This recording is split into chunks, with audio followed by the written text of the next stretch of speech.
Wow, Neil Armstrong. Hey, wait a minute. You're supposed to be on the moon. I just saw it on TV. Oh, there's a tape delay, and with all solar winds.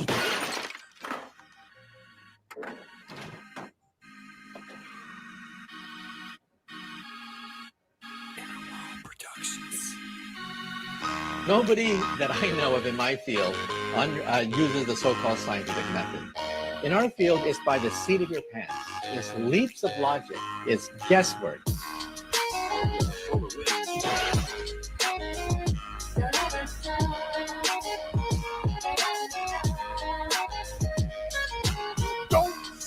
You don't see the curvature of the earth.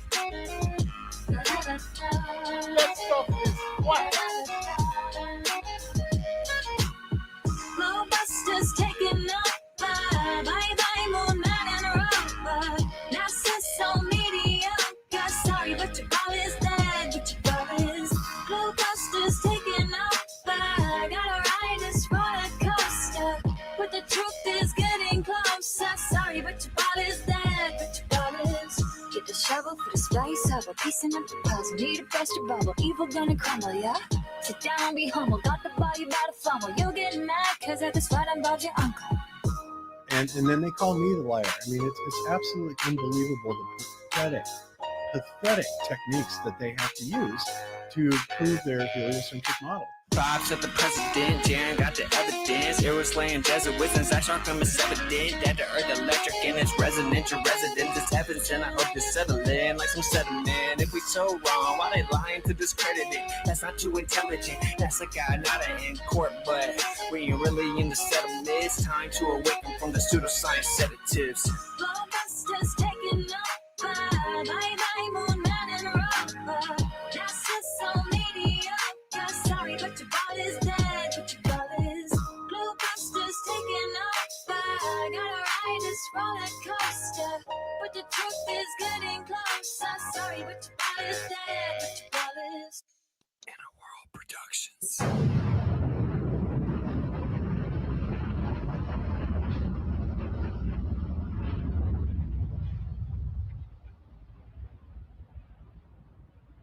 We accept the reality of the world with which we're presented. It's as simple as that. Hello, everybody, and welcome to another edition of GLOBEBUSTERS Tech. I'm your host, Zach. Good times for all, and today we're going to be taking a look at an introduction to electricity. This is one of my favorite topics. I'm not a super deep dive into electricity. You know, I've been trying to just focus on how it acts in nature. That's where my field of study really lied. I didn't get into so much of the, all the technicals of running it through wires into machines and all that kind of stuff. I was really more interested in how this place works. And I found a really good teacher who gave practical demonstrations that, I could do myself. That's what I really found so great about this teacher. I think that's such an important thing to have right now, is a good teacher to help you teach your children. If you're homeschooling, or if you have friends that homeschool and they're getting up and you really might not even want them going to the high schools in your area. I know social interaction is super important, especially around that age. But if you don't want to do that, and you want to get, or even if they're just really bright at a really young age, because this is MIT physics that we're going to be covering. It's their opening course. All the students take it. 802 Electricity and Magnetism by Walter Lewin. And I've never met the man. I never got to be officially taught by him, but I've learned more from this teacher, I think, than pretty much any other teacher I had. Maybe one that I really still hold a lot of the information that she taught me as well. But yeah, finding a really good teacher is so important, especially when you're getting into these types of topics and subjects, the more advanced ones. So 802 electricity and magnetism, the whole year of his course is free here on YouTube still. And he still puts out videos almost daily, at least a couple a week still, which is just amazing at his age that he's still going and teaching. It's just so awesome. But before we do that, we're going to say hi. I know we have a small panel tonight. Cammie's having some technical difficulties and we're having some issues getting it solved. So she said, just go ahead and start and she'll jump in if she can. So Kyle, how are you doing this week, sir? Doing well. I think when it comes to electricity, it's really kind of surprising just how much we actually don't know about it. And so it's really important to gather those founding blocks of what we do understand so we can try to work our way into that which we don't understand.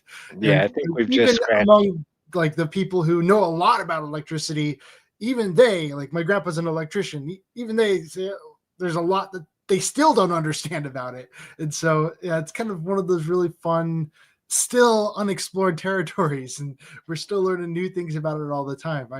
Yeah, one of the things that really fascinates me is getting into wireless electricity and how much there's there. I've seen little demonstrations of that just still blow me away all the time, and yeah, it's really fun getting into that.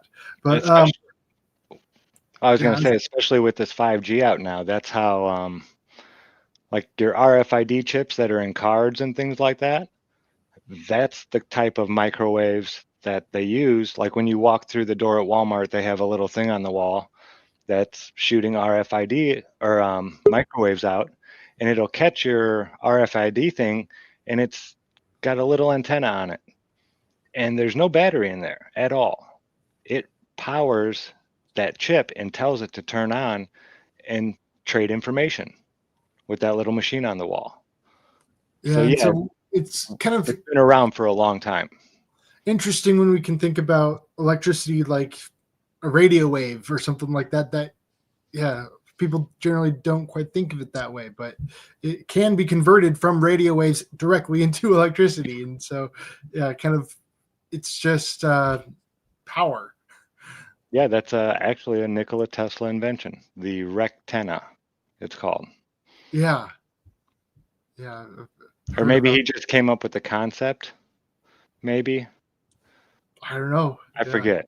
Yeah, so don't exactly where Nikola Tesla got all of his ideas and where all that came from, I have no idea. Like exactly, yeah. All right.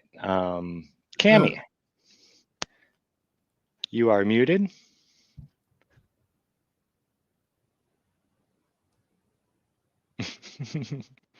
Having some issues. Yeah, they just had an update. We are having issues, and I'm yet on another piece of equipment. I didn't realize we are live, but we are live. Hi, everybody. Hello. And I apologize. We had, like my son said, the most unusual problem he's ever seen, and he will be reporting it to Apple. I was upside down. It was like I was in Australia or Argentina or somewhere, but I was upside down with no microphone. Yeah, it was really weird. It was really weird, and it was only in this app, nowhere else.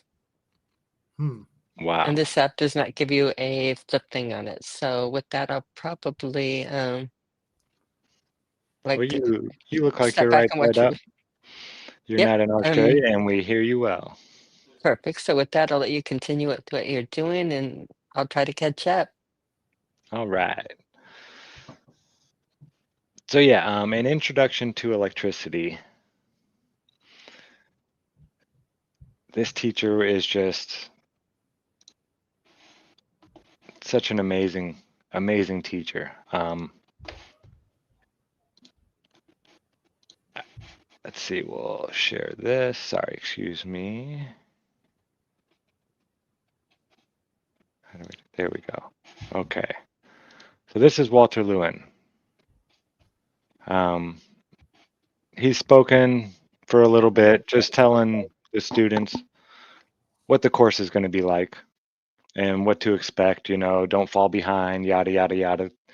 And I was thinking about this when I was watching this earlier today. And the fundamentals are so important. There's certain fundamentals that need to be taught at any age almost, that you just go over them again to make sure that they're there at least. You know, it's like a pre-test almost.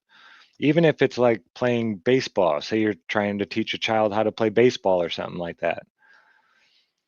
That's something I've done. That's why I went to that. You know, it was a large group of boys and I had to try to teach them how to play baseball. It was none of them have ever played before except for a couple of them. So it was interesting having to go through all the different motions, and it wasn't just like, hey, okay, we're going to go and play these guys today. You have to start from the very beginning, from like how to throw to how to, you know, field the ground ball, all the basics. And it's important to tell them what you expect of them and what, I mean, there's so much that goes into teaching. If you're trying to teach your child, be very, very vocal. Every like thought that pops into your head, almost, you know, you want to convey to them what you're trying to teach them, not just put it in front of them. And, you know, I've been thinking about this a lot because I know there's a lot of people that are homeschooling right now. And I just want that to go well. You know, there's a reason that people have to go to school to become teachers. I know it's become a lot easier nowadays than it used to be, but yeah, there's certain ways, procedures that, you know, work through and through. Like I said, not so much lately with the stuff they've been teaching and the crazy ways it's been going, but there is a way, there is a method to teaching that works. And I would advise people to go out and maybe take some classes or at least go over some of these materials for yourself, you know, educate yourself on educating your child. Because it's such an important thing that we need to help people with because they're doing it. And I know they're not going to be getting help from many other outside sources. You know, the government doesn't want people homeschooling their kids. They're not going to be helping you, you know, with the funding and all the materials and stuff like that. Yeah. Okay. I'll try to stay off that topic. I've just been really thinking about, you know, homeschooling and just education in general. Yeah. Okay. But yeah, there's Walter Lewin. He was an amazing teacher. It, yeah, just awesome. And this is probably my favorite. I don't call it a quote because it's kind of more of it's a very long quote, but it's just beautiful how he explains what electricity is. So this is Walter Lewin, 802 Electricity and Magnetism, Electric Charges and Forces, Coulomb's Law, Polarization, Lecture 1. Gets me thinking about those pacemakers and how that we have a lot of elderly people really rely on those to survive because it's that electric impulses that they need to keep their heart pumping. There Yeah. was just in the news something about, I didn't read deep into it, but it was, I think, about a pack or something you hooked onto your heart and it made the heart run forever. And the most exciting thing is just they can keep the heart going forever. So, yeah. But no, it is everywhere, the electricity, and where it touches. Go ahead on with this and I'll touch on etymology and that and answer Lowry's question in the chat. Absolutely. Go ahead. Lowry, well, actually, it was for you, Zach. The question was, good times for all. Can you see electricity? And oops. In certain forms, you feel electricity, you hear electricity, and you see electricity. Electricity will be discharged in 3 different ways. With light, like lightning, or, you know, the little static charge you get from touching the doorknob and you see that little spark, that's the light. There's heat. Electricity will give off heat, you know, things will get hot. Our transistors and excuse me, things of that sort in electronics, your computer. That's why you have fans and everything, because it's not like there's a fire going on in there. It's the electricity running through all that stuff that's creating all that heat. And then there is sound. audio waves, the things we hear, all the way up to X-rays. It's all has to do with electricity. Sound waves can be directly converted into useful electricity. Yeah, yeah. Your AM FM radios. They're building technology now and trying to get into watches and stuff like that, to where you will pick up these radio waves that are around us all the time. And if you're close enough to the tower, it will actually start charging your things. You know, you could just set your phone down. They have like a little, I don't even know, console maybe, that you would maybe put underneath your desk table. And then you could set your phone on the table just around that area within a couple feet, and it would charge your phone while it's just sitting there, not connected with any wires. This technology is out there already. What kind of makes all this makes me think about is the way it affects our body, because our body is entirely dependent on electricity, and we definitely need sunlight for receiving electricity. But you've got to wonder about that RF radiation and about how you're not supposed to get too close to cell phone towers, and about how that can negatively affect the body. And so that's interesting ground. That is something the world doesn't know enough about how these electrical sources, just like electrocuting yourself, can be really harmful to you because it's too much electricity on your body. And Yeah, I've heard bad things about living too close to power lines, like right underneath those real high power, the tall ones that go, you know, and they just keep on going on forever. And I had a buddy who lived like his backyard wasn't very big, and right at the edge of his backyard, you went about, you know, maybe 30 feet, and there was the base of one of those. It wasn't very far. You could hear him just walking out his back door. You could hear the wires. And I was yeah, like, I didn't like going over there. I was like, man, this is close. You know that, right? Like, it's probably not good to be here very long. it's kind of one of those things where, oh yeah, I remember back in the day where we just didn't have seatbelts in the cars. And yeah, we're going to be looking like that when it comes to electricity someday, hopefully. Yeah. It's like, Oh oh yeah. my goodness, they lived like that. Yeah. Yeah. The way, well, I don't know. I don't know what they're doing with these wires and everything, and what's being shipped where. You know, I've never really delved deep into how our electric grid is set up or anything like that. So I really don't want to make any, you know, statements about how it's set up and this and that. It Yeah. comes out of the wall, I'm happy. You Yeah. know, it makes, you know, doing jobs a lot easier, drilling holes and all that kind of stuff. I really love having electricity. It has made humans a lot lazier. Don't get me wrong. As great as the electric motor was, it did have us stop, you know, turning cranks, and not as much manpower needed anymore. But at the same time, it's nice to be able to do these things, you know, especially as I'm getting a little bit older. It's not as much wear and tear on the body. I used to love and enjoy doing all the, you know, and I cut down a tree this year with an axe, a nice sized tree. But sometimes you don't want to, you know, use the axe. You just want to pull out the chainsaw and be like, bzz, bzz, okay, job done. You Yeah. know, yeah, it makes it really nice. So I love electricity. As dangerous as it can be and all that kind of stuff, it does make life a lot easier. Just kind of makes you wonder about how much RF noise the body can handle, and how much is put off by the power lines, as you said, just kind of living next to Hmm. those. It's just, that stuff does put off kind of a RF frequency. Yeah, yeah. Well, we're gonna find out one of these days. I'm sure that information is somewhere.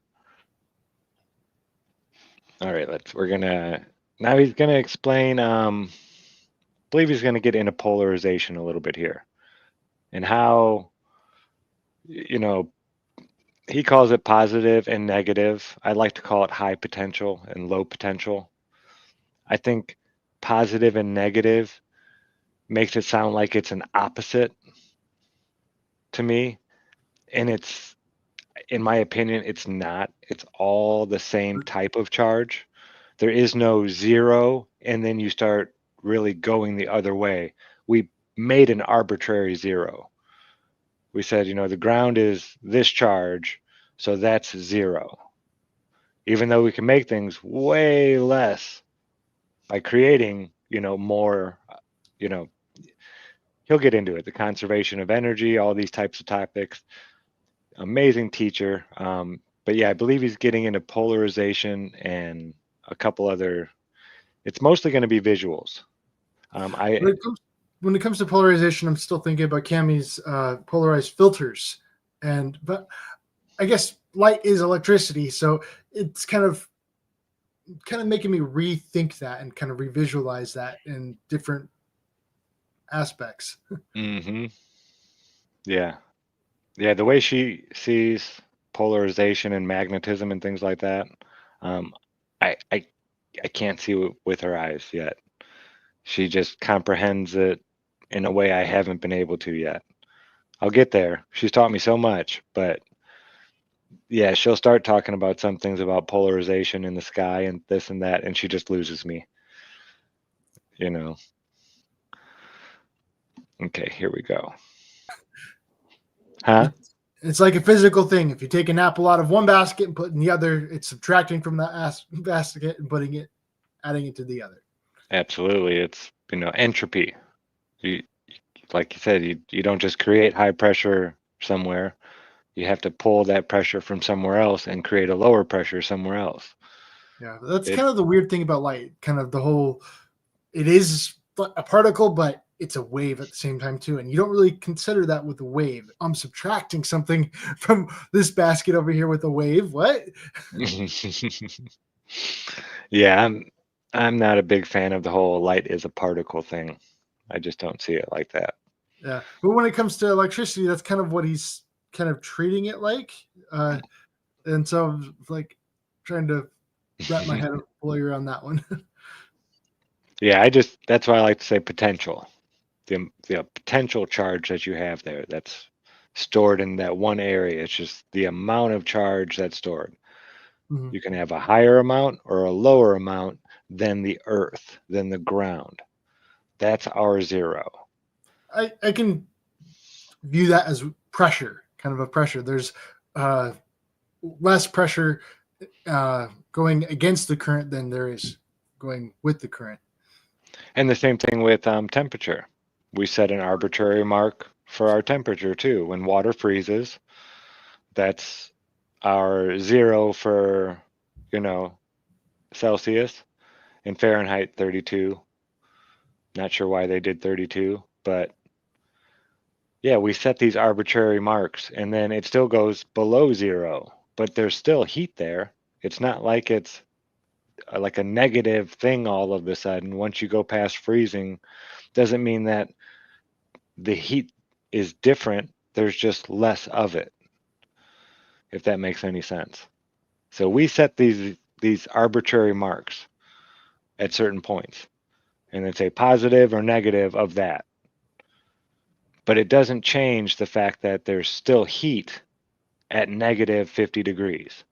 If they can make it negative 270 degrees, then negative 50 degrees is a lot warmer than that. You know what I'm saying? Mm-hmm. So even at negative 50, even though it's really cold to us and everything, it doesn't mean that that's the same way I look at electricity. When you go negative, it's not like it changed. There's still charge there. Same type of charge. It's just, you know, less than the amount that we have at the ground beneath our feet. And we can't just, like you said, you can't just create a charge. You can't just say, okay, I want 100 extra volts right here. That 100 extra volts has to come from another source. It always has to come from another source. It's just how things work. I'm going to jump past this one a little bit because there's a few parts I want to get to. Everybody should go and watch these. MIT Physics and Electricity. I'll drop the link down here in the chat for everybody. And over on Rockfin, thank you, Leland Wilt, over on Rockfin for the $5 super chat. It was great to see you all in Spartanburg. Leo loves the little microscope, Cammy. Thank you.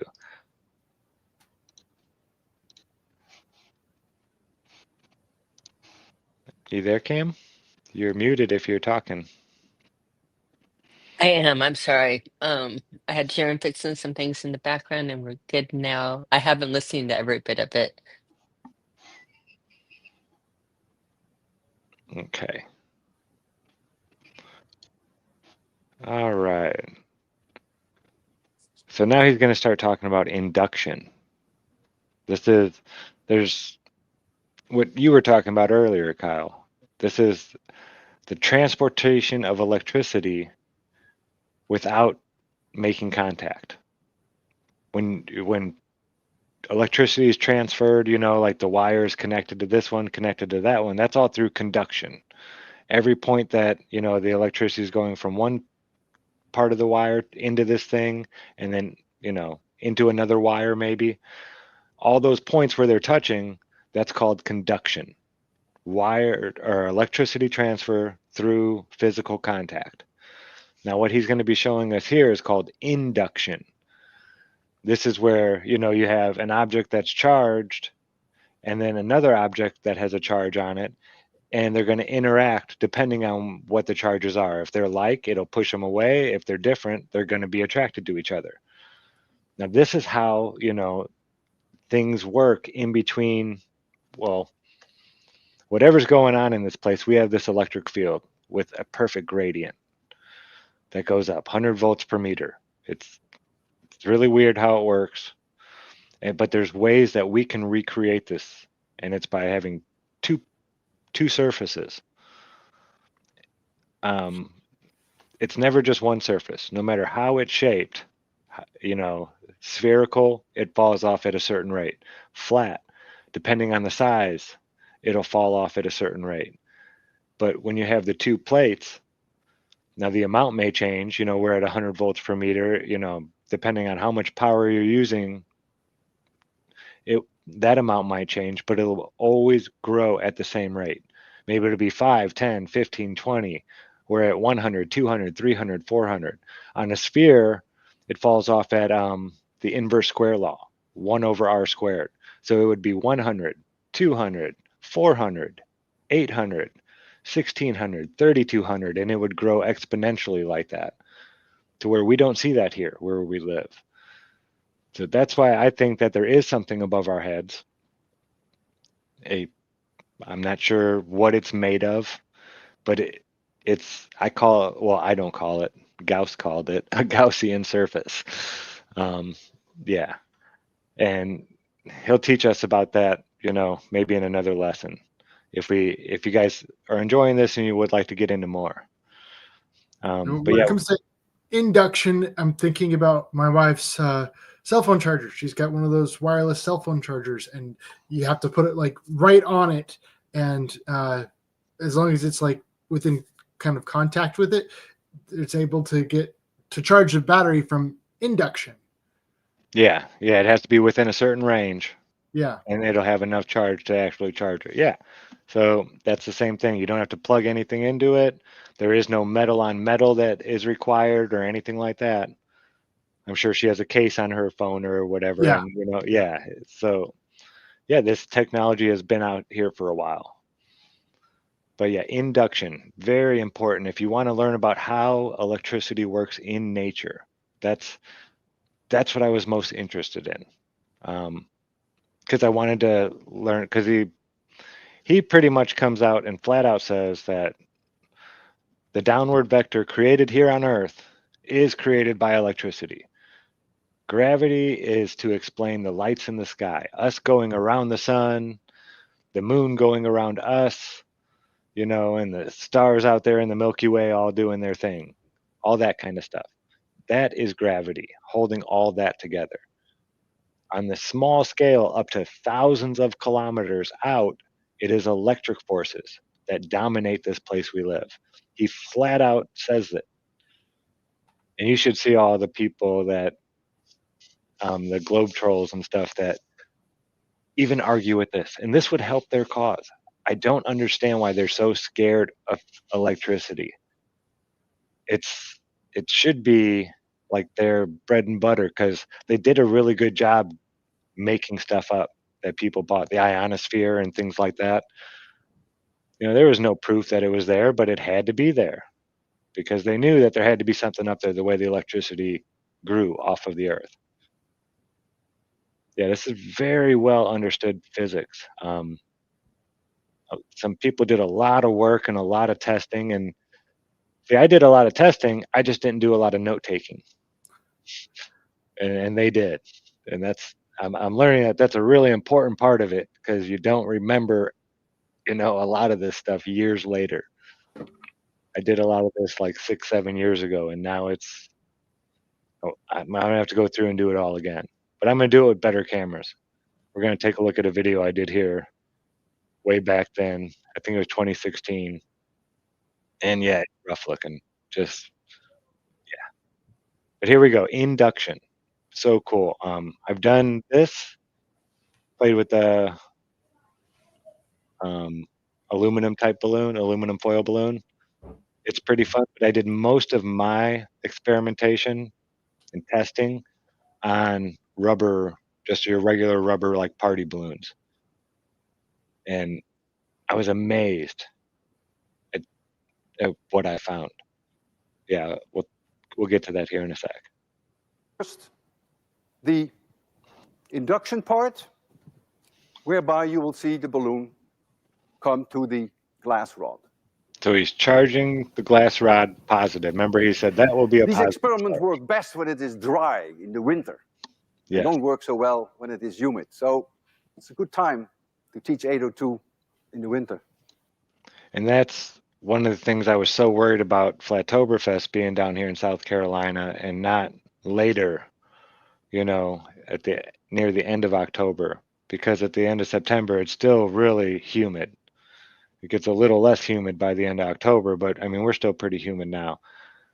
I had not thought about that because I was out in the garage trying to get stuff to discharge, and it was not wanting to get any good ones. It is so important. If you want to, you know, get a Van de Graaff generator, the static rods, they work okay when it's humid because you're still dealing with really, really, really low voltages.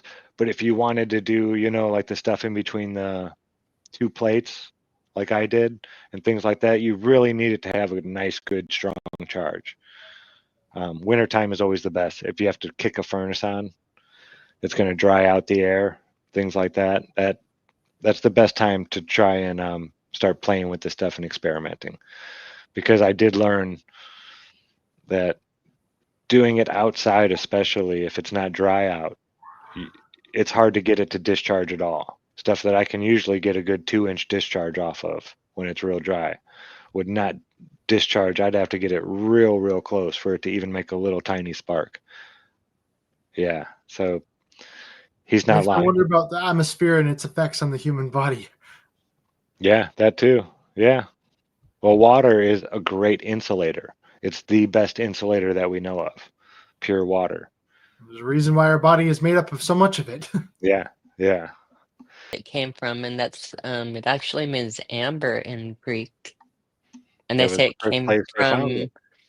from rubbing amber with a cloth and getting to move feathers and getting all different things to move with it. And then after they called it amber stone and were doing that, they started observing it in all different materials. And then from there, building all the interactions and kept up building and finding that it was the basis of it. They do give that word, and I think it's interesting. Amber again has to all beginning. You also see with Ellen, they're putting it in the chat. Of course, all were the gods of old, and a lot of base words that start with, you know, El have special, you know, powers, not the elect, Elohim. You can keep going, but electricity. But from there, just fun note on it. This is the visual, or can you see electricity? This is the actual name of the phenomena that named electricity, and from there, it got built on. But this was the phenomena that they did see. That was the first. What was First it? Greek? observed Yeah, yes. And again, the first supposedly, I believe that they had electricity much earlier. They were just not doing the hardwired metered kind. Because again, the reason we're hardwired on so many things, I strongly believe, is just again with the ability to meter it. Absolutely. When it comes to this balloon example that Walter Lewin is doing, it kind of reminds me, because I'm thinking about the particles involved in this, and kind of we're storing up charge over here, but this balloon has kind of a lack of charge compared to the glass rod, and so it kind of reminds me of the vacuum effect, where if you have a vacuum above your head, and then all of a sudden you break the valve, all of a sudden all the air comes rushing in.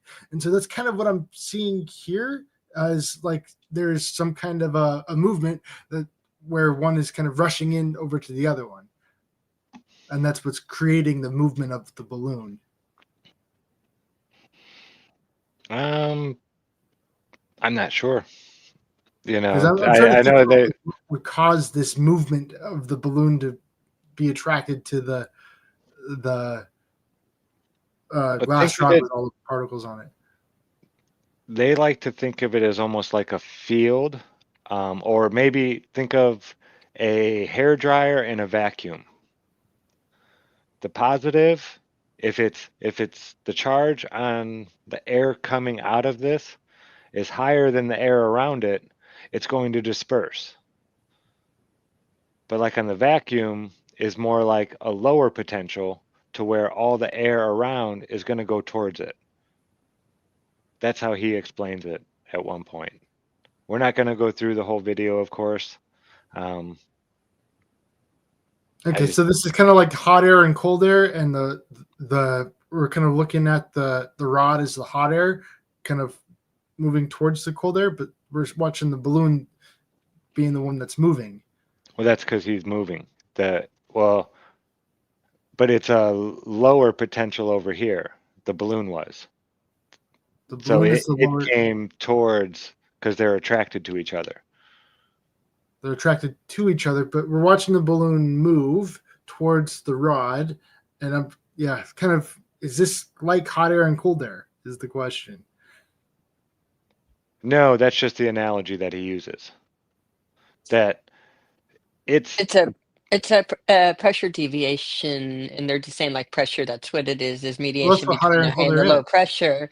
But this is not winds. This is not physical winds going. This is the interactive field between the two. So it's not like it's here. Watch him and watch it how he'll discharge it in the different ones and see if he answers it in better words than I do. But I think if we take it further, your question, I think it'll answer itself, and you'll see the flow. But going a little bit further in the yeah. this He is the one gets where into he's gonna. does he do that chart on this one? No, I think On that's this one, does he do maybe this the with next where he's doing the one. rubber? Okay, It's weird to Yeah. hold think on to about that one trying to till the like end of it. chart, like hold on to wind, like around like a high Because it's density. not when he's giving you an analogy and you're bringing like the whole analogy over, so it's not. He's saying like wind creates a pressure differential. This creates a pressure differential. But Yeah, it's Yeah. this is, again, and it would I be like see. wind in a point source. It wouldn't be just like Mhm. coming out of that one end going in one direction. It would be in all directions off Uh-huh. the source. Think of um, what would be an analogy of like your aura. I don't even know, but there's a field around you. Yeah. If this is kind of blowing, then that should be pushing the balloon away instead of attracting. So it's kind of, I don't want to Watch how say the it's different sucking things it. Watch how different things interact because it'll depend on what different things are made on. Take it a little bit further Like I and go said, back out. he's gonna show diagrams in later lectures that show the electric field lines going around it as well and connecting, because if it's a higher potential, it's gonna have a bigger field. So once he puts it into that, the field lines are even gonna wrap around it too. But it's going to always be attracted if they're positive. But positive is like the hot. It seeks out the lower. And once it finds it, it can either attract it, and if it finds a high, it will push it away from it. Like the potential, I'm not sure. I'll have to test this to see which one would move more or if they'd move equally. But he's holding that where that one's connected to a string on a balloon that's floating around, very easy to move, where that Yeah. rod is being held firmly in his hand as well. So I don't know if the rod would move towards it, if the balloon was firmly as held as the rod, which force. So it's not a very good The whole thing is in example of that, it. yeah, they do experiments on that, probably not in the videos you have, Kyle, but you've seen the experiments. Go back with Bob and think of the experiments you've seen where you have things on a string and you'll have it where they're either repelled or drawn towards it on the Yeah. string. So it's all dependent on the interaction on the materials. And so just saying isolating on one experiment, because again, he can't isolate stopping on the ones there without testing the equipment, because again, the way you're looking at it, observe when it's fixed to something, you're not seeing what's powering what you're just, again, you're seeing the movement. Well, you'd Mhm. see attraction to it too, I guess. But take it further on it, because I think you're getting a soft Yeah, point here. here. Yeah, Sorry, I'm just trying to like get. I mean, that the- was one analogy, but because it's an analogy doesn't mean that it's Yeah. saying that much like you have differential there, you have differential here. It's not saying, oh, something is blowing on another thing. And yeah, no, and it's always to the surrounding area. It's like that's what a field. That's why I said an aura. It's something that surrounds it. Mhm. Yeah, this So is just it's kind of one of those concepts I'm really trying to get a grasp on how it works, because yeah, it's yeah, it took difficult. me about, like I said, I've done, I think it's first 6 or 7 lectures where I take out all the math and just put in the parts where he's talking about the concepts and then showing demonstrations. So you don't have to sit there and watch him, epsilon zero, blah, blah, blah, blah, blah, all these big giant equations that you never had to learn and aren't really interested in learning. How to write out the equation and all that kind Yeah, of stuff. yeah, You're not worried about that. You just yeah. want to comprehend how it works. There's a playlist called Nothing But the Gravy on my channel. And I took out all the, it's just the gravy, him So explaining. looking at the observations and ignoring the math. Yeah. Yeah. Yeah. It makes it very clearly. Okay, now I'm thinking about kind of that wind kind of blowing on the balloon, almost. Mm-hmm. Yeah, it's the 2 positive charges now because he took the rod and kept charging it up and touching it, through conduction. He had charged the balloon up so much that now when he had a positive charge over here, they didn't want to be by each other because the surrounding area around them, the air, had less charge. So they had a place to go that was more equal, to 0, trying to neutral out, than instead of coming together and making a bigger charge. So they decided to go seek out the air around them that had less charge to try to equalize. Everything is trying to get to 0, trying to get to no charge potential difference, I should say. Like this Mhm. object and this object, whether it be the air or whatever, 2 marbles, if you put different charges on them and put them near each other, they're going to exchange that energy until it's neutral. And then it stops. That's why we have to keep eating and drinking and putting things into our body to keep these chemical reactions happening. Because once you stop, those chemical reactions have nothing new and they've all neutralized. And now you have entropy and things start breaking down and falling apart. But that's what nature does. That's nature's job, is entropy. It's trying to make everything neutral. And everything else around it trying to survive is gathering up other sources to keep the entropy from happening within them. The plants, the minerals, the animals, all of them. They're all trying to stop entropy from taking place. 2 different kinds of electricity. That's interesting. Isn't it? Yeah. But I don't see it like that. That's the part that annoys me. Yeah. They're not taking into account the charge around them. They're like, oh, a positive and positive repel each other. It's like, not really. They just have better places to go to seek out entropy. the air around them on the other side has less charge, so they're going to go that way to try to get to neutral. That's just how this works. Yeah. It's not like so much that they're pushing away as they're being attracted to the lower potential over here, because this has become high. One's kind of creating a vacuum effect and the other one's kind of expelling, and it's blowing, and that's kind of the way I see it. And so it's, I don't know, yeah, still trying to wrap my mind around that one. But this is good. It's really good. That's brain food. And these are all demonstrations that are, I mean, my kit was like maybe $40, $50. I think you can get them for as cheap as $20 now. And they'll give you a glass rod or an acrylic rod with a piece of silk, and then a rubber rod with some cat fur. And I think mine had some, like a rubber and a copper rod to show you how, you know, like an insulating handle and things like that, or brass maybe. But there was a few different types of rods that they gave me in my kit. And some balloons, you know, you can go pick those up at a local store, probably real cheap. But these are fun things you can do with your children and teach them at a very young age about this stuff, about how these forces interact and how they can move matter. With you just rubbing, you know, on a little rod, you can move balloons around without touching them. An experiment just kind of came up recently that I'd never quite thought about before. And that is, if you charge one side of a balloon, will it fall with the charge side up, or will it rotate around and fall with the charge side down? And will the charge affect the rate of fall? Those are questions I'd never quite thought about before, but I'd like to look into that. I didn't play with that too much. The rate of fall and things like that. I did a lot of mine hanging from the ceiling or a helium balloon, you know, tied to a string. I always played with the vector this way, but I didn't. That's something I could totally try to drop them. Missed out, and I don't know.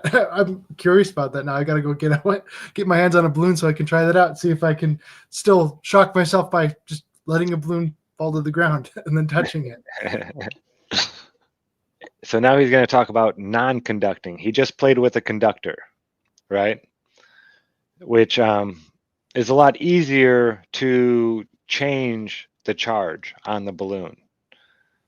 I couldn't believe it when I did this, how long, you know, the balloon like he has right here will hold onto its charge. Like if you charge just one area of a balloon,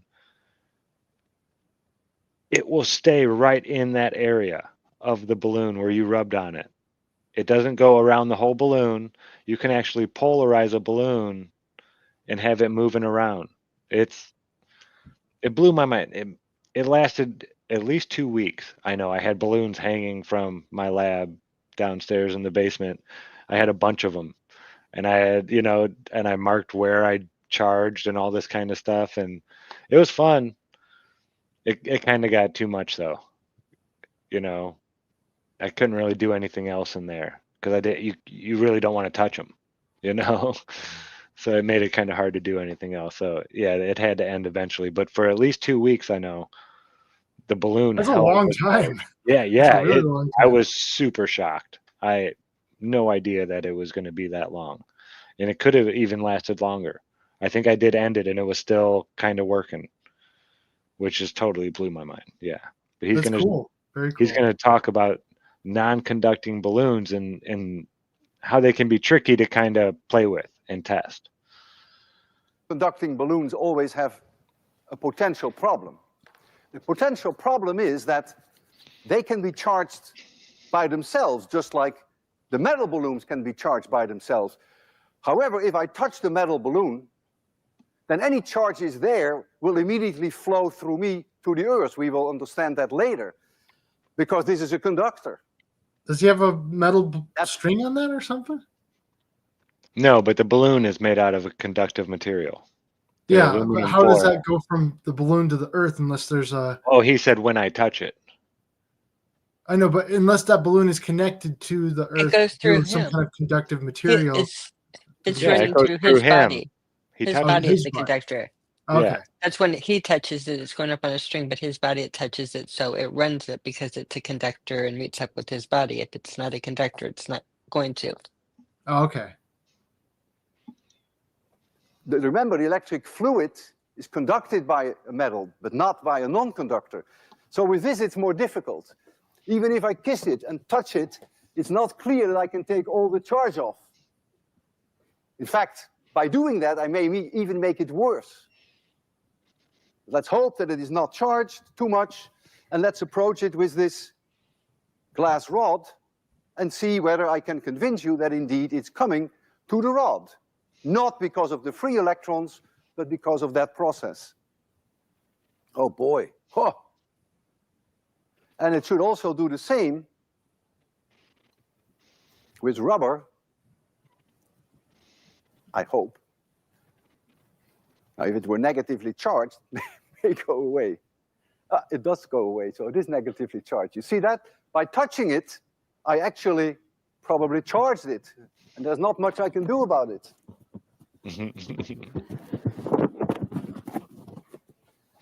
very difficult to get charge off. And comedy. Comedy works great when you're educating children. If you don't know how to entertain your audience, it's very difficult to teach them. Yes.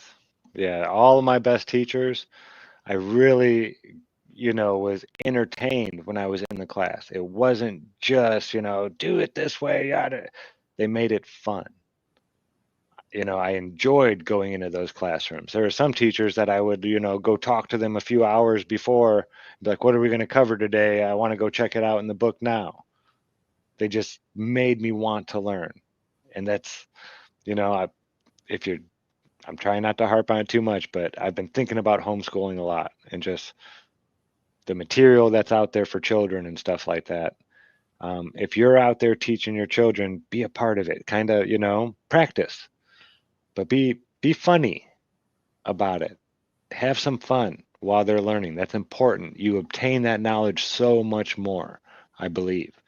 I know a lot of teachers that I didn't like. There's probably I would have obtained a lot more of the information they were trying to give me if I would have liked them. Because the ones that I did like, I know I can remember so much more.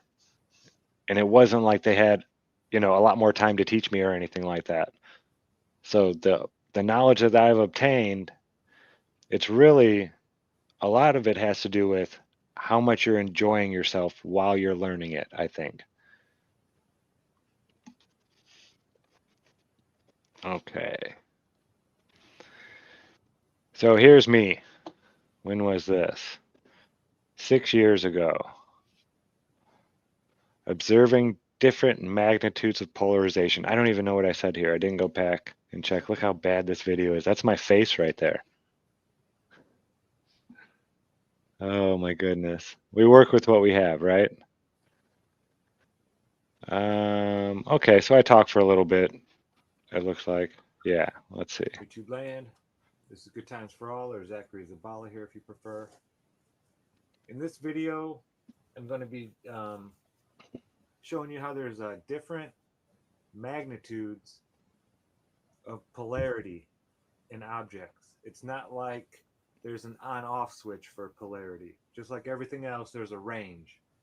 It goes from this end of the spectrum to this end of the spectrum.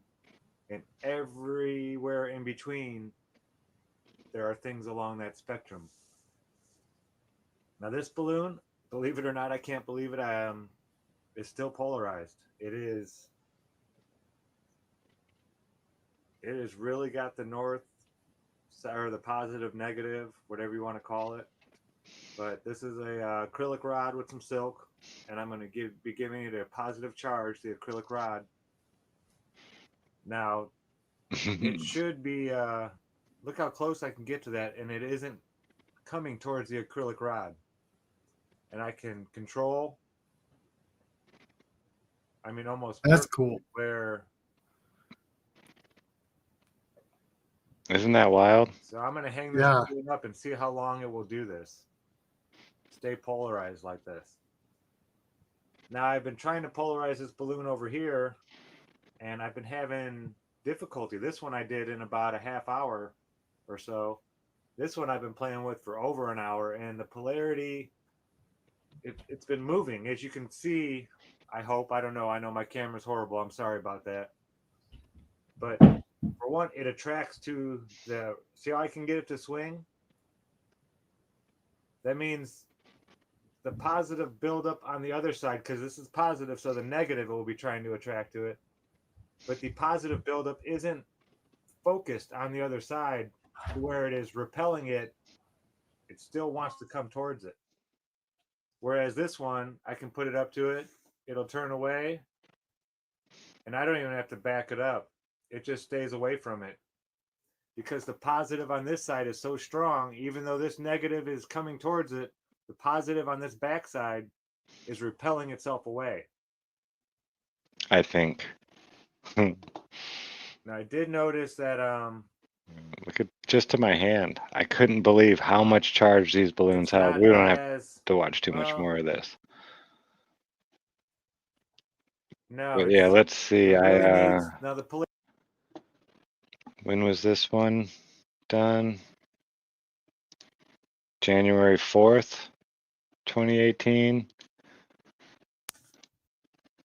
And this one was December 30th. So that was just 5 days apart. I know they were up for at least a couple weeks. I might have done another one. This is just the ones I put in here on my Fun with Electricity playlist. Yeah, no. But yeah, that was me, you know, seeing Walter Lewin do it and wanting to do it myself. It's a great way to verify, because there's magicians out there that can make all kinds of things look like they're possible. So I wanted to make sure that, you know, he was on the up and up and this was all legit and real, and it takes time to know. You know he's a good teacher when he's inspiring you to try things out for yourself. Yes, and that's what he did for me. That's, you know, he made it so simple of things. You know, there's not a big giant setup I had to do to test this out. A piece of tape, a balloon, a piece of string, and then I did have to buy the rods. But like I said, it wasn't thousands of dollars or even hundreds of dollars, anything like that. It was under 50. So it's a great learning tool to just, even if you don't have children and you want to play and learn about this stuff. I mean, I had so much fun doing it, especially once I got the Van de Graaff generator and started really moving stuff around and throwing it all over and really playing. Yeah, there's so many videos here that I was just like flabbergasted on how electricity works. This one is conduction and the forces. I had a bunch of these trays, just a little aluminum foil trays right here. And let's see. I haven't seen this video. This is a new one I have. Yeah, it's cool. So I got them up there and I'm trying to balance it, right? Wait, that's just kind of floating above the generator? Well, this one's setting on it. I put Oh, a little hole in that one on the bottom. But watch what happens when I do start cranking it up here. These are the different forces that are created just with a little bit of electrostatic charge. Way So they're less kind than of we have separating. here on Earth. Oh, they're going to do more than just separate. Give it a sec as you keep building it up and building it up and building it up. Eventually, the air above it is going to have so much less potential than that object that it's actually going to lift up out of there. Come on.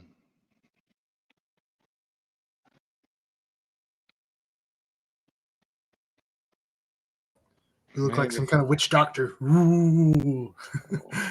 That one, where's the, no, I know I had it to where it did. It actually did. Oh, okay. So that was not showing levitation.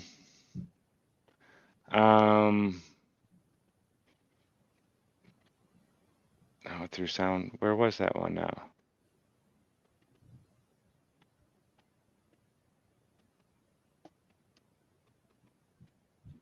I'm not even sure where it is. Sorry. It's okay. Oh, this is the one. Oh, okay. I just went too far ahead. Here you go.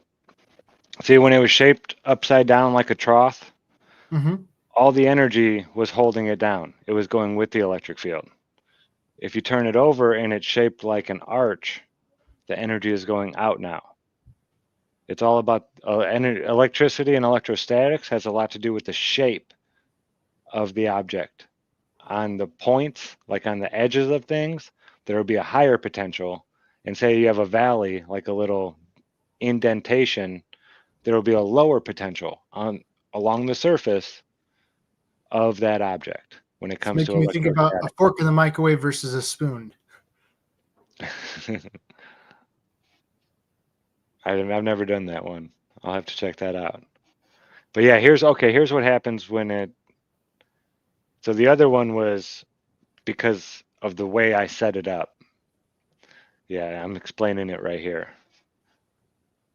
Let's here we go.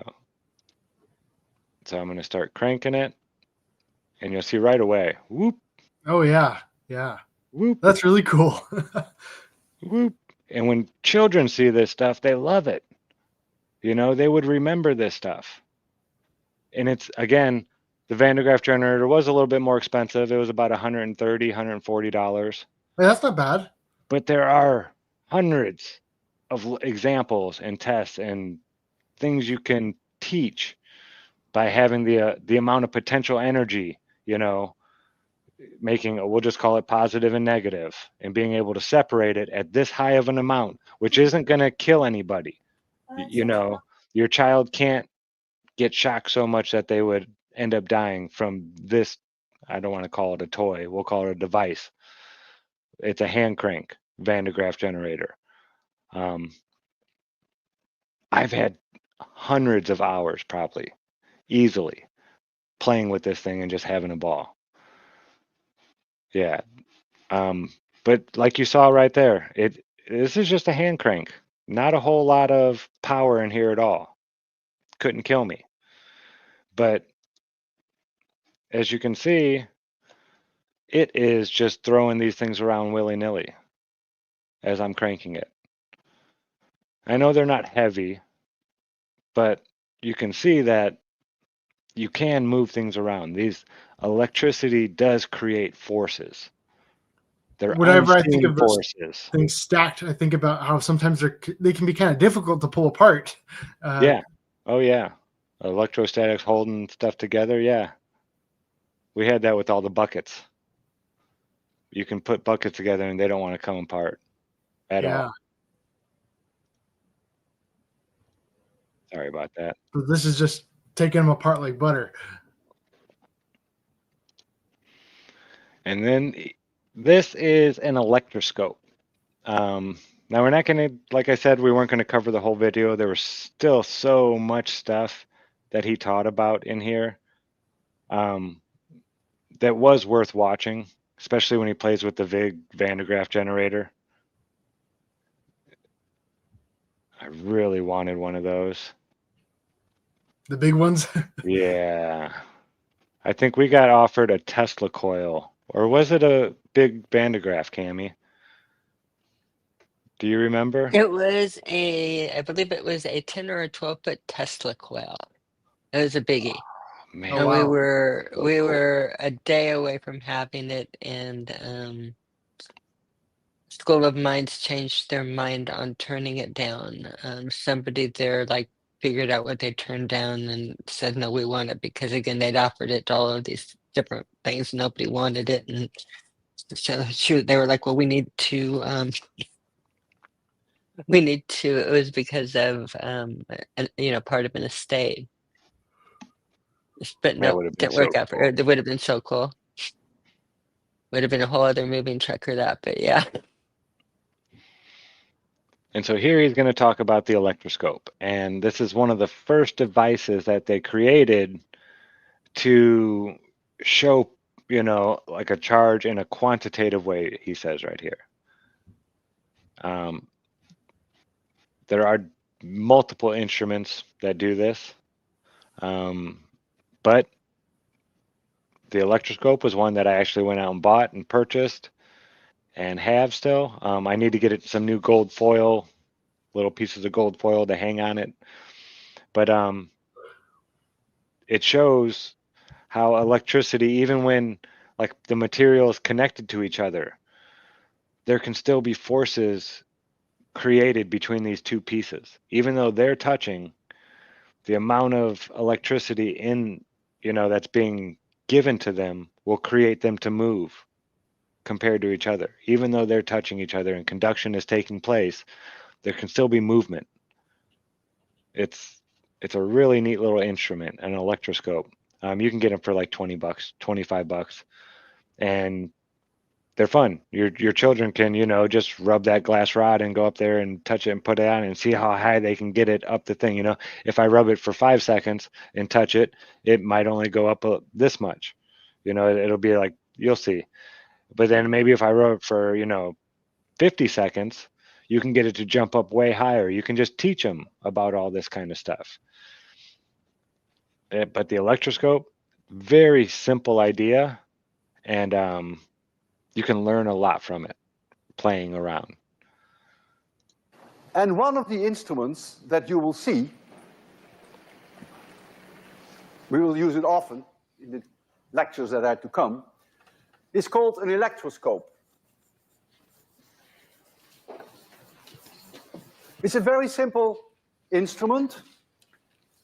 In general, it is just a conducting rod. It could be aluminum, metal, and at the end are 2 pieces of tinsel, 2 pieces of aluminum foil.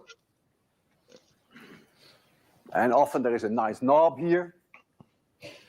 And if I touch this with a charged object, then because this can conduct electricity, this can conduct the fire, as defined by Benjamin Franklin. If I touch it with an object which is positively charged, then this object will become positively charged. If I touch it with an object which is negatively charged, it will become negatively charged. And you see now here, these 2 very light pieces of aluminum foil will repel each other. And so you will see that this shows a certain angle. And the more charge there is, the larger that angle. So that gives us a way of doing some quantitative. Very simple, right? But it works. You can actually see the amount. Like my electroscope has a little scale that goes up to where the little thing is pointing out. The aluminum, well, I use gold foil. It conducts better. And that's what it came with. So, and it's not really that expensive. You hear gold and you think, oh my goodness, but you can get them for like $1.99 to get 10 sheets of it and stuff like that. It's very, very, very thin sheets, and they hold up very, very thin. Yeah. If you do want to get an electroscope, I made a video about it. Don't touch the gold foil with your hands. Rub right off. Yeah, it just falls apart and like disintegrates. It's Oh, very, that- very thin, super thin. Like you don't want to touch it. You're going to have a bad time if you do. I learned the hard way. And I learned not to buy one at a time, one little piece of gold foil at a time, because that's, yeah. You want to have a few. And he makes it fun as well. Just look at him. See you. See you. So look at the tinsels. If you get a chance to play with one of these, you know, at some kind of one of those electricity places or something like that, listen to what they say. Electricity is very, very dangerous when you're playing with it, especially coming out of a wire that's plugged into the wall. That's enough electricity to kill you. Playing with fire, right? Yes. And you don't want to play with fire unless you know exactly what you're doing. Yes. Electricity can be very, very dangerous. Kill you just like that. So you really want to be super careful. That's why most of the things I play with can't kill me. Now the Wimhurst generator back there, it has bit me a couple times, but not at maximum potential, but enough because it has some amperage behind it. It has something, these Leyden jars with it. We'll talk about, storing energy in another time. This is mostly static electricity that he's talking about, just along the surface of the objects. Once you get into storing electricity, that's when you get into amperage and things like that, and that's where it hurts. And you see a white light and stuff like that, and it's not fun. Yeah, not fun stuff. But here, you can see he's holding the tinsel in his hand here, and all he's doing is touching the Van de Graaff generator. And you'll notice he is well off the ground. And I can guarantee you this is not made out of metal. This is rubber, plastic, whatever. It's probably rubber, even. It's really good insulator, a thick, well away from the ground. He doesn't want to be anywhere near the ground to connect that circuit. He's going to have the charge staying on his body, to where so much if you had really long hair, it would probably start standing up, and sticking out away from your head. You can find all kinds of pictures like that. People playing with the big giant Van de Graaff generators. These With powerful. water being an insulator, though, I still kind of wonder about him discharging when he hops off. Well, there's a lot of salt. It's not straight water. There's all kinds of connections, Yeah. and even water, it's not like it can't be broken down.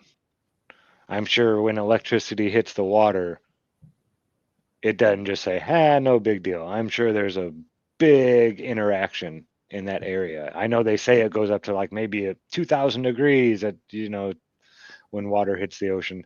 I don't know. I have no clue. I was just saying with the body being an insulator there, I wonder about him feeling any shock when he lets go and hops off. No, if he lets go and hops off, it won't be that bad. No, a lot of it's gonna leave his body and go off into the air because it's not really in his body. This is all gathering on the surface of his body. Okay, sounds like he's more of a conductor than an insulator then.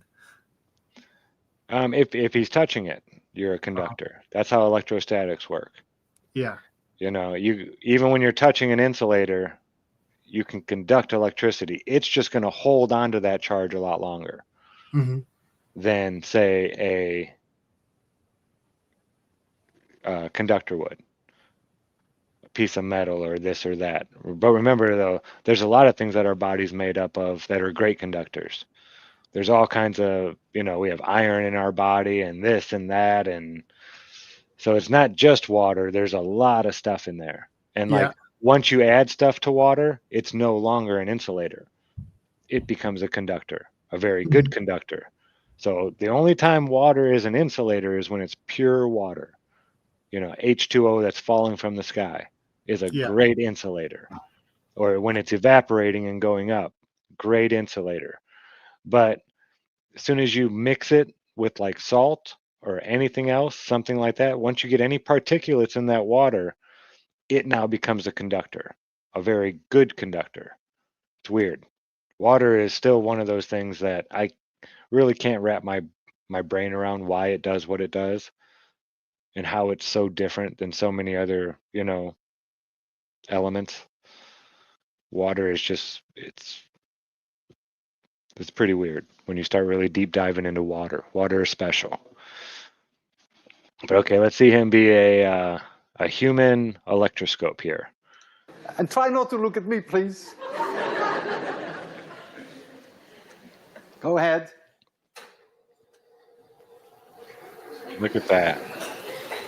I am now a living electroscope.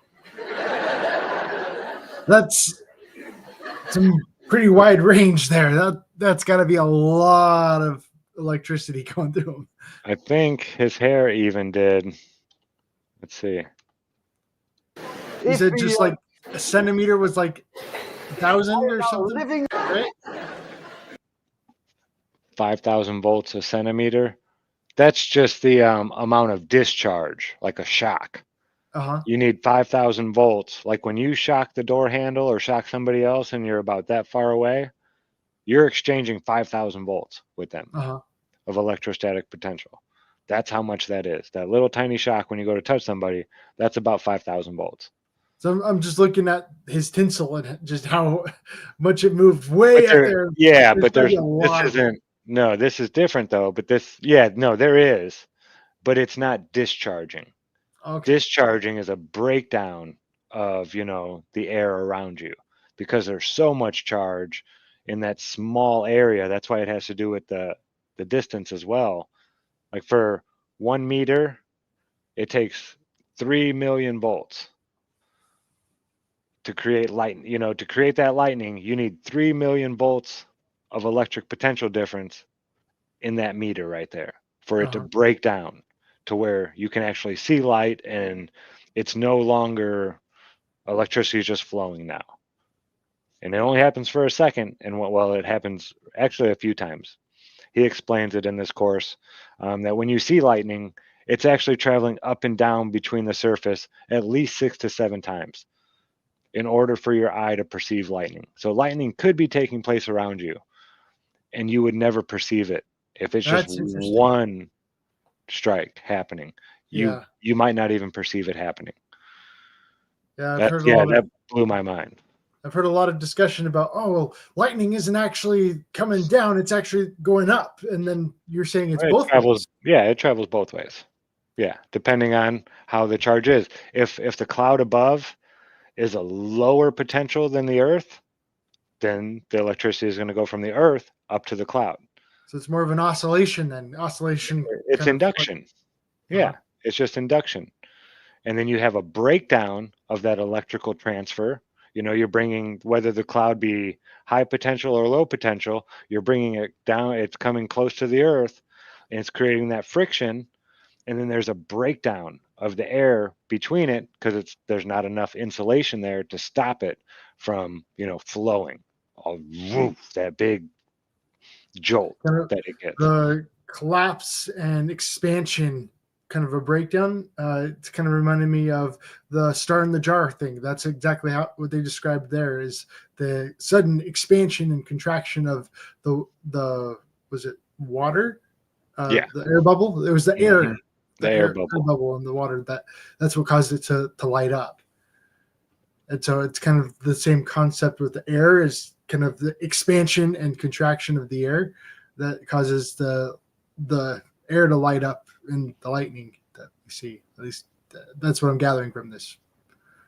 I'm not sure. No, I don't know if it's that or I'm not sure how they explain what the discharge of air, or the breakdown of air to where the electricity has now become so strong that it can no longer stop it. Like if you have your fingers this far apart, it's really hard to shock somebody when you're that far apart. You need to get nice and close in order for that to happen.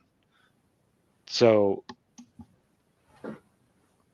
the air is an insulator, but as soon as there's enough potential between you two, say like the Van de Graaff generator we'll use as a better example because we can get much higher charges.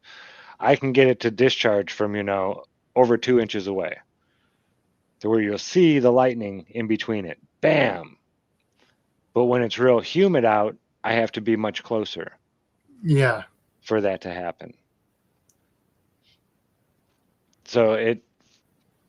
But the amount of electricity has to do with the distance and the amount of humidity in the air, things like that.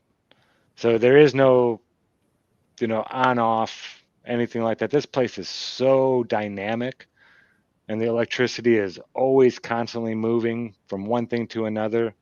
And it's always being rained down upon us somehow, from somewhere, from something.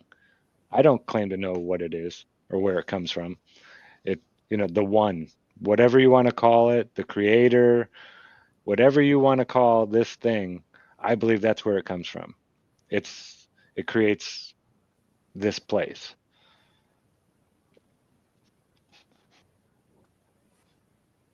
Yeah, just an amazing teacher.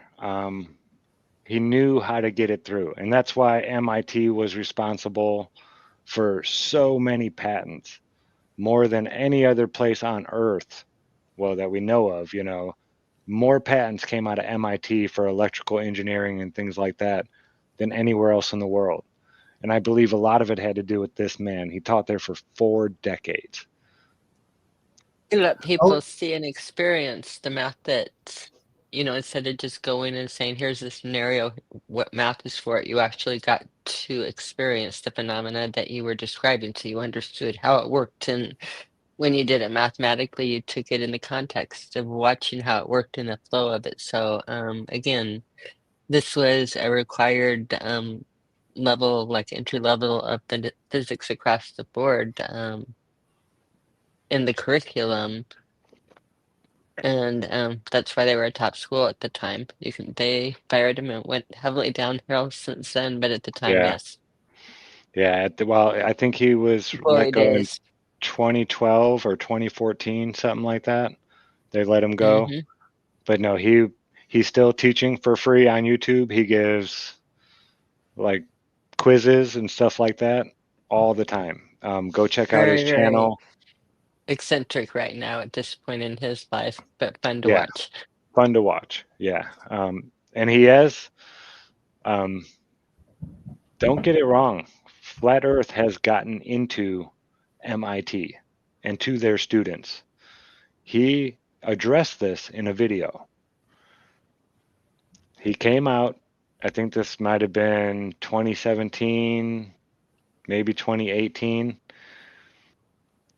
Oh, it could have been later than that. I'm not 100% sure now. But he said something about flat Earth, and he was like, "It's okay if you don't want to be my friend about this." Excuse me. But I am not going to talk about this topic. He didn't say it was crazy. He didn't say it was wrong. He just said, I am not going to talk about this. If you don't want to be my friend because of that, then I'm sorry. But why else would he say that if he's not a flat earther, you know? yeah, he just straight up said he was not going to discuss it, the topic. So this was his students, his former students he was addressing. Yeah, I would like to see that video because, yeah, I'll why see if I else would can he find say it that for unless you. he's got a kind of countercultural view of it? Yeah. Yeah, but he was an amazing teacher. Just I've learned so much from this gentleman. And it took me a while, to grasp all of this. Being able to watch it. I don't know if I would have held as much information. I used to take a lot of notes for the teachers I liked so I can go back and review it. And being able to watch these videos over and over and over and go through them, from time to time and not have to rely on memory, but having it there. I have all this stuff downloaded on hard drives, multiple hard drives now. This whole 802 and electricity, and I haven't even deep dived into every single lecture. I've watched every lecture once, but there's quite a few. Let's see. I like how, like, I've seen this before, like parts of it before, but there's certain questions that started coming to my mind this time around. I started looking at things from a different angle, and that's what I really like about it is you kind of get different things from it. New things start to come to your mind concerning these things that you never quite thought about before. So there were 36 lectures from his semester class that he would teach. I That really he got to write shared here on these YouTube. thoughts down. Yeah, believing and science are very different. Yes, they are. But amazing teacher. I'll drop his channel in the chats over here. Big shout out to Murray Cole. I've missed a few live programs, but I always look at them later. I enjoy every episode and learn something new at each one. Thank you so much, Murray. We appreciate it. Oh, I didn't drop it into the chat. There you go, over on the rock fins. And Thank you. one of those people that'd be really nice to just talk to in person. Just kind of get an audience, interview him, and see what he has to say on things, and ask him pretty open questions. Yeah, he someone I'd like to pick his mind on. That'd be a good guy. he is getting up there in age, Yeah. and he has a little bit of issues. He doesn't speak as clearly as he used to. Mm-hmm. But yeah, I don't want anybody to get too shocked right away seeing him in the state that he's in now. He's older, that was 12, 13 years ago, 14 Oh, wow. years ago. Uh-huh. So yeah, he's older now, and but he still loves teaching, and he still dresses in funny stuff, and he understood that you need to grab your audience's attention. If you want them to truly learn and truly absorb the information that you want to share with them, you got to grab their attention. You got to kind of shake them a little bit and keep them on their toes. If you see people starting to, fade off, and that's when you have to come out with a yeah, and do it with. Don't do it, like that. Do it with a smile and a laugh. If you're trying to educate another, it's a lot easier when they like you. I'm sure Kyle knows all about this, dealing with some of the people he has to deal with. Oh yeah, yeah. I'm just thinking here. I'm like, if he's still making videos, I wonder if he'd respond to an email. If I were to send him an email and He ask might. Yeah. He might. I know he has a lot of his students that he gives, in his comment section, I believe, is pretty active. Let's we can check out his channel real quick. Drop some comments. 1.7 million subscribers. Oh wow. Yeah. 12 hours ago, 3 days ago, 10 days ago, 2 weeks ago. So he's still pretty active, I'll have to send him some questions because there's some of these things that I'm having a hard time wrapping my mind around. Yeah. Just an amazing teacher. He does a lot of art quizzes. He'll do quite a few of those. Yeah, just a really, really nice man that loves to teach and knows how to teach effectively. If you want to learn how to teach, especially if you're homeschooling, things like that, he's just he is great at gathering your attention, and then relaying that information. Just a wonderful teacher. I wish I could have, actually gone there and actually seen him teach, and I didn't really care about physics back then. A lot of it didn't make you learn sense so to much me. more when you study it independently than you do Mhm. in school. And my teachers, college professors even would say, never let school get in the way of your education. And it's never meant more to me than it does now. Yeah, he goes through all kinds of different demonstrations, and yeah, he's still teaching about space and stuff like that. Yeah, I don't know, but he was just an amazing teacher. Is an amazing teacher, I should say. And I believe, in my opinion, I don't really know any of the other professors that taught there at MIT. They could have had just as much or even more, to do with MIT's success for that long period of time that they were, the top echelon. But I think he definitely had some influence, for sure, with the physics department. Just an amazing teacher. But I think that's going to do it for the show. Good show. Yeah, that one went a little longer than I thought. I'm glad I didn't go through and pull out a bunch more, because we filled that in no problem there. But yeah, 802, if you go into his playlist, you will find, wow, he's got a bunch of playlists too. Right here. It's the second one. There's 801, classical mechanics, and then 802, electricity and magnetism. Ooh, 803, vibrations and waves. That's what I need to watch next. Start playing, because I want to start playing with the Rubens tube and the Chladni plate. I want to, but when I do it this time, I'd kind of like to do it live and just show people, you know, it's kind of boring. Maybe, I don't know. I don't know. We'll figure out a way to do it to where only the people that really want to watch it, you know, will be able to watch it. Yeah. But That's kind of how life is. People just want the TikTok version of it that says it all in 2 seconds, but yeah, reality, it takes a lot longer than 2 seconds to figure this stuff out. yeah, when you want to actually fully comprehend something and get it, that takes effort and time and dedication. It really does. But it can also be fun. I considered it playing around with my toys. The Van de Graaff generator, you know, that was one of my favorite toys that I've ever had in my life.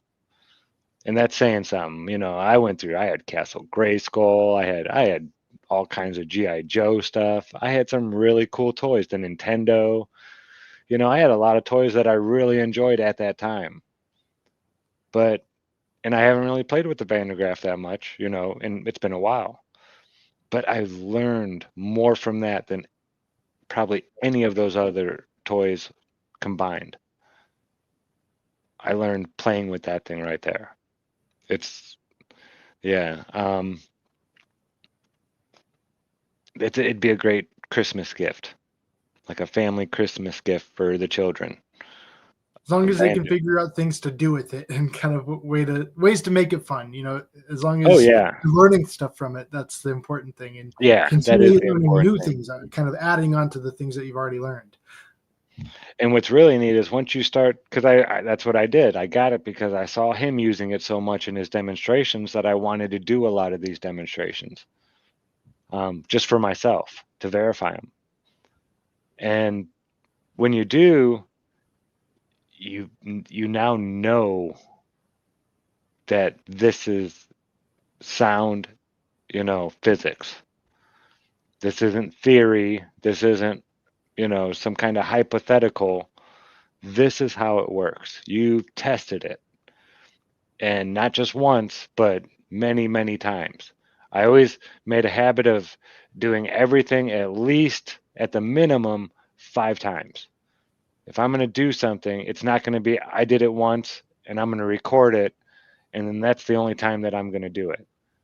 I want to make sure that I can always do it. It's going to be something that if I set it up right, that, you know, this phenomena will take place and you will see it in my setup every single time, barring the atmosphere when you're playing with electrostatics, like you said. But if you get a nice, good, dry place, you know, it always works. Electricity isn't sometimes it does it, sometimes it doesn't, or sometimes it does. That's not how electricity works.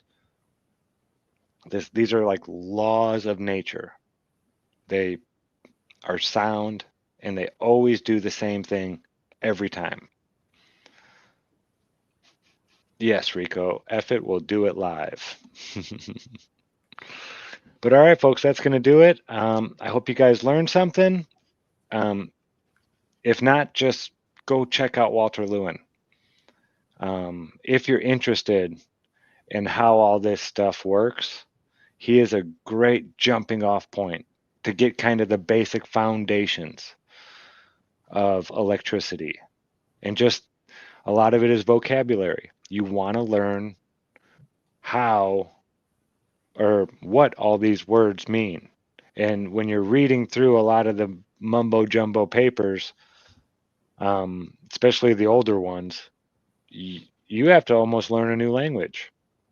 It really Yeah. is. All the different stuff you have to learn. It's almost like learning a new language because you're learning so many new words. But yeah, it's That was kind of describes my experience in flat Earth in general. Is yeah, there's all these new words that you kind of start picking up that you never really showed any interest in before, but all of a sudden now you need it. yeah. It's stuff for your arsenal. You have to know this kind of stuff if you want to Mm-hmm. continue and You got to be have it successful. there, ready to go. You got to know what refraction is. You got to know what diffraction is. You've got to know what a selenillion is. And yeah, and I could be talking to stuff and like my wife and kids can be like, don't get too far ahead of us. And yeah, So what do you got coming up this week, Kyle? I've got a big debate on debatism with Jaron. All right. Yeah, that's going to be on Saturday. I'm looking forward to that. And some of my favorite debate topics are the ones that you don't really hear a lot of people talking about. I like new cards on the table, not just the same cards that we've seen over and over again. Yeah, you want to change it up a little bit, right? Yeah, I get that. Yeah. Awesome, man. Well, I know you guys are going to do awesome. So go get them. that's going to be fun. Yeah, Miss Cammy Nodell. You still over there with us? What do you got I going am on this still week? over here with y'all. As you know, tonight you have me on Iron Realm Media, and hopefully I'll have the tech back in place for that. That's not StreamYard, is it? No, that'll just be No. Skype. And Skype it worked in fine, but we'll see about that, or I can practice and get this one there. I apologize for all the tech issues, everyone. And in the chat, they're asking if you can buy a Van de Graaff generator for 500, and Oh, yes, you can. you You could buy can a for really that. nice one that you plug in and little dial to control the voltage and all that kind of good stuff.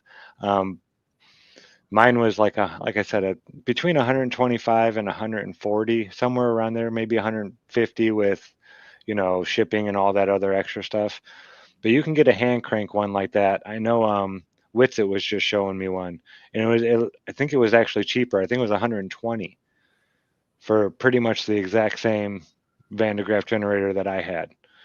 You can get bigger ones, but the thing about that is all of the things you're doing are scalable. So I don't think it's necessarily better working with anything bigger or more in what you're testing. You know what I mean? At that point, would you say, I mean, I guess it'd be nice to have Yeah, bigger is better.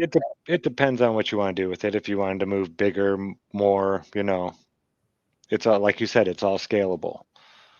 But to move stuff around, like we were moving iron filings, little pieces of sawdust, human hair, pieces of tissue paper, enough to give a visual to show you what's going on with the material and different materials it'll work on.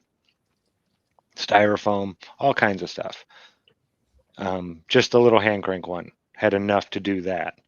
Now, if you wanted to get into like Walter Lewin was doing right there, like me holding a piece of tinsel wouldn't have been as prominent as when he was holding it right there. And it was all looked like a snowflake almost when he was holding that tinsel in his hand, and it all started separating in different directions. The hand crank Van de Graaff generator won't do that. Like, I was never scared to have my feet on the ground and get shocked with my, to where he was over a foot off the ground. So yeah, And if just you want be safe to, if you're gonna get one of the $500 ones. yeah, I was gonna say, and if you wanted to take it to that extreme, what is the Russian guys' channels that they do the bananas and such? But Oh my goodness, again, I think Rio it's, Sands. yeah. Bananas? We Yeah. can't show any of their stuff. They always strike me, even though I only use like 10 seconds of their video. Some people are just Yeah, crack a but whip. yeah, he was showing that with electrostatics, he was charging himself up with 1,000,000 volts. Oh wow! And then there was a line of candles about 2 feet away from him at least. Oh, the one that And he's like shooting just, candles out. pointing Shooting the at it. bananas And and blowing out the flames. yeah, there was one Ionic wind, you get to see other it one drill. they got, oh my goodness, just like cooking fruit from the ends, just all kinds of crazy stuff. Big, huge 5-foot discharge, like the big Tesla things. And they're doing this stuff in a little apartment building. Oh wow! They're insane, just insane the stuff these guys are doing. They're from Russia. Yes, they would come take them away if they were anywhere in the Western world, but fun to watch anyway. It's Korea-san channel, and again, we can't show it, but it is fun to watch. Yeah. Yeah. You know what? I will drop that link in the chat as well for Creo-san. Kind of upset me that they were like the way they were, but I get it. If this is how they make their Creo, there's Creo-san, and now there's Creo-san English as well. I don't know if that has all the good ones. Oh, wow. Yeah. It looks like they have a bunch, but not 2 months ago. Was there? Let me see real quick. Oh, here. Sorry. I'm not sharing. Here they are right here. Creo-san English. And now they're kind of making more, I mean, they're still doing crazy stuff. They're going into like Chernobyl and places like that, and some really, but they're focusing more on the comedy aspect of it and not as much of the, you know. Learning aspect or discover aspect. They may have played with a little bit too much of the electricity through their bodies. They make wild and crazy boys look, mild in that. So yeah, they're. And I think they have troubles because they've had lots of different people come through and be like their assistants. But there's I think 2 of them that have been there for a while. Yeah, they have a lot of, let's just go to oldest and see. 9 years ago. So yeah, I believe they have most of their stuff on here. You see them playing with all kinds of really big electrical amounts of electricity. So I would say almost starting backwards on their earlier ones, picking and choosing by the amusing thumbnails. You see Yeah, one big with bananas, I splatter. definitely think click on the bananas if they're shooting out the flames with the bananas and the candles. Yeah, and they're really So they're quite morphed out educated, of and it. they know a lot about, the voltage and all that kind of stuff and how to. And it could be that again they did it for a lot of years, and how many videos can they put up on the exact, they're now going for comedy and other things. So but they did put up a lot of work over a lot of Here's the one right right. here. Yeah. I'm just gonna go like this. We're not gonna play it. Nope. Fair. I'm just wanting it to get this link so I can share it with y'all. And we're just gonna close that out. But yeah, this video, if you're going to watch any of their videos, this is the one that got me. This is the one where he's shooting he charges himself up with 1,000,000 volts of static electricity. I can't say that I wouldn't do that. I think I'd like I to can say feel I what it wouldn't do feels it. like. He says he even feels like he has power. He says like he can feel it inside of him. Coursing through them, I'm sure. And I would like to feel that. As long as, it's not, I'm not dying or getting shocked, especially a nice good shock. I would like to feel 1,000,000 volts of electricity, holding on to that. And he just points out when he points his finger up like this, and a little coronal discharge starts taking place on the tips of his fingers. Just all kinds of crazy stuff. Yeah, I just kind of like already you can kind of if you train your body, you can become sensitive to your own like aura, and you can like that's what kind of Tai Chi is all about, is kind of learning kind of how to flow that. And so I kind of wonder if it's like that, but just like yeah, exponentially like that. Yeah, no, he was, and it's just what he was saying. I'm not sure, but I want to try it to see what it feels like. He's like, I feel like I have great power. Yeah, it would be really, his hair was standing up all crazy and like a perfect, million volts of electricity, though.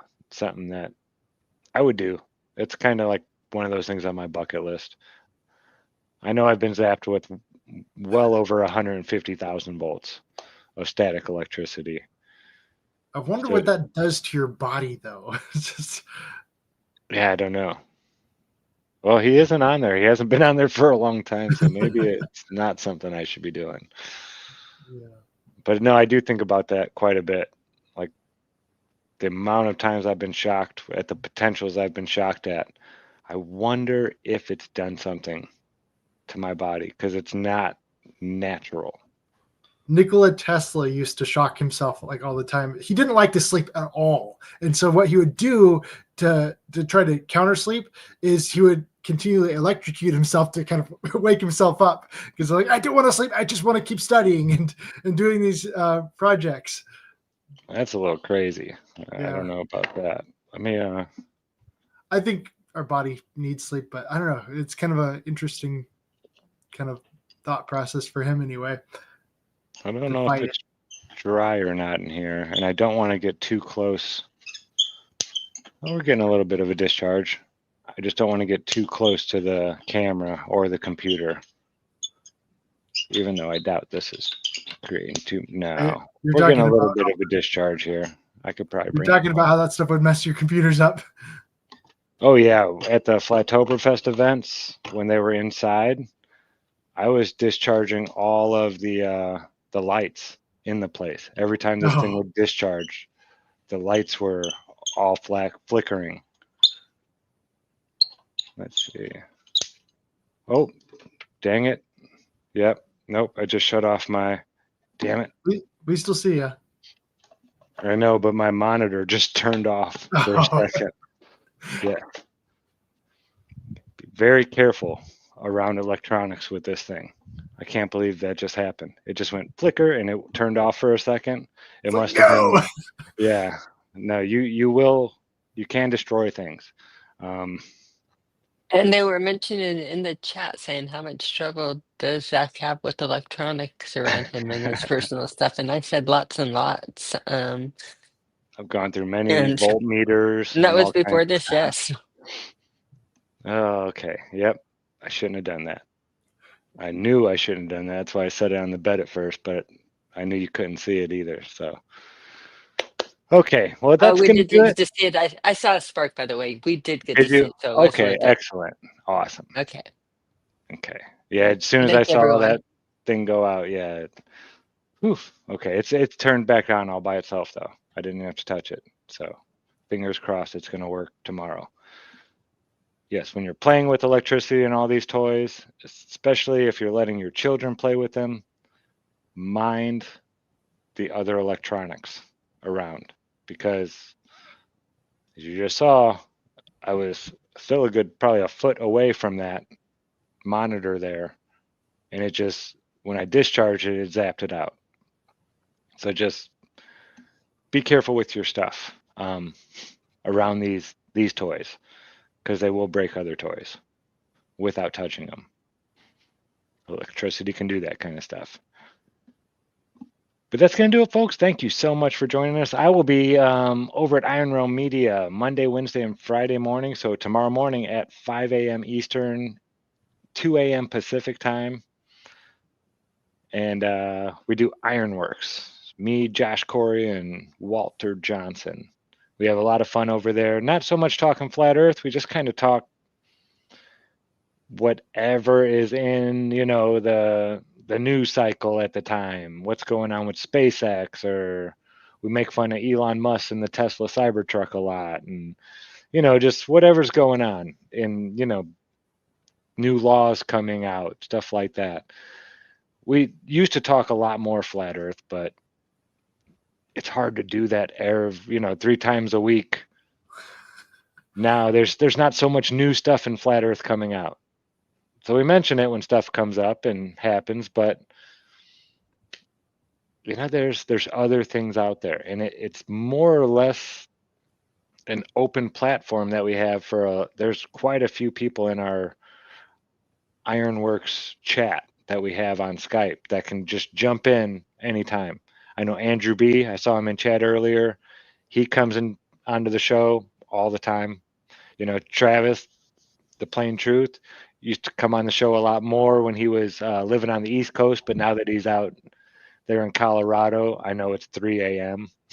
for him, so it's kind of not the best time to be trying to get, you know, but we'll have guys from South Africa. We have a buddy, Nkululeku Duma, really awesome guy, and we get perspectives from different places. You know, it's neat, but we have so much fun over there in the morning. Been doing it for years, and you know, I have so much fun. I get up at 4:30 in the morning 3 times a week to do it. It's good medicine. And then we'll be back tomorrow night over at Iron Row Media for Have No Sphere. Come check us out there too. And then of course, GLOBEBUSTERS on Sunday. But yeah, thank you all so much for coming and hanging out. I hope you learned something. If at the very least that you have a place to go to learn about electricity and magnetism. I hope I could at least share that with you, that there is an amazing teacher, at least for the teacher that that has the style that is good for teaching someone like me. He grabbed my attention. He made me want to learn more. He made me want to go back and watch it again and again and again. You know, that's just when you're seeking knowledge and you're thirsty for it, he will fill your cup for you. At least he did mine. And I just wanted to share that with you guys. Thank you so much again for coming and hanging out. Remember, be good to each other. Don't lie to each other. Open your mind because there's truth inside. Peace out, everyone. Peace. Peace.